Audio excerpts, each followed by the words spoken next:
What is man but a miserable pile of secrets? But enough talk. Have at you! The follow-up to the excellent Castlevania reboot Lords of Shadow finally descends like a swarm of bats on the PS3 and Xbox 360 with Castlevania Lords of Shadow 2. First, a warning. As someone who tries to avoid spoilers, I usually limit footage I use in my video reviews to earlier stages as much as possible. Gabriel Belmont's very existence in this whole game, however, is one huge spoiler in itself, so if you plan to finish any previous installments of this particular Castlevania story, you might want to stop watching. Like, right now. Go on, we won't say anything bad about you. Alright, now that we have the slackers out of the way, onward to Lords of Shadow 2. Set many centuries after its two prequels, the game now finds former vampire hunter Gabriel Belmont turned into the greatest bloodsucker of them all, Dracula. As the Prince of Darkness, Gabriel trades in his auburn hair and noble garb for darker locks and an open chest robe that makes him look less like a Lord of Shadow and more Lord of the Dance. And yes, I'm just jealous because I can never pull off the open-chested look.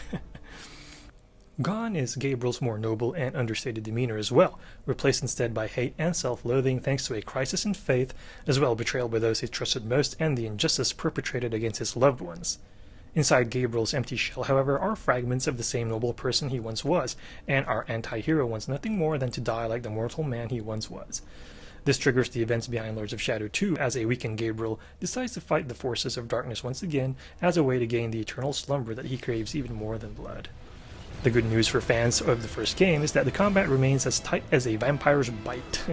In addition to a bloodier version of Gabriel's old whip combos, you can also switch between a life-draining sword and armor-crushing fists on the fly, leading to some pretty cool combinations for those with quick fingers.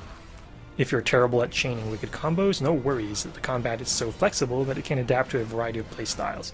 But the only issue I have is the occasional wonky camera placement during fights. To mix things up, Lords of Shadow 2 throws in some stealth elements, which is undoubtedly one of the more polarizing additions to the game. Folks who love stealth likely won't mind, but I can see action lovers wanting to drive a stake through this particular game mechanic, especially given how good the combat system is and the fact that you're supposed to be the great and powerful Dracula, even at less than full strength. Production values are also impressive for certain sequences like the action-packed opening, as well as the boss fights, which is something Castlevania has always excelled at. QTEs can be incredibly annoying, however. I've dealt with my share of QTEs, and this game ranks up there in the frustration factor, so I recommend turning them off. Another potentially polarizing change is the addition of a more modern cityscape with cars and industrial buildings. Personally, I have no problem with trying to mix things up by a change in time periods, though the modern settings aren't as interesting as the old ones. Fortunately, you can travel between dimensions and still access Dracula's castle. Unlike the first game, Lords of Shadow 2 is more open as well, allowing you to explore and uncover secrets a la Symphony of the Night. Ultimately, Lords of Shadow 2 lacks the focus and doesn't quite reach the heights of the original thanks to inconsistent execution of its newer game elements. At the same time, combat remains solid when Gabriel is allowed to bear his fangs, and the game also has its share of bright spots. It might be a harder sell for folks who don't have an emotional investment in the Lords of Shadow story or Castlevania in general.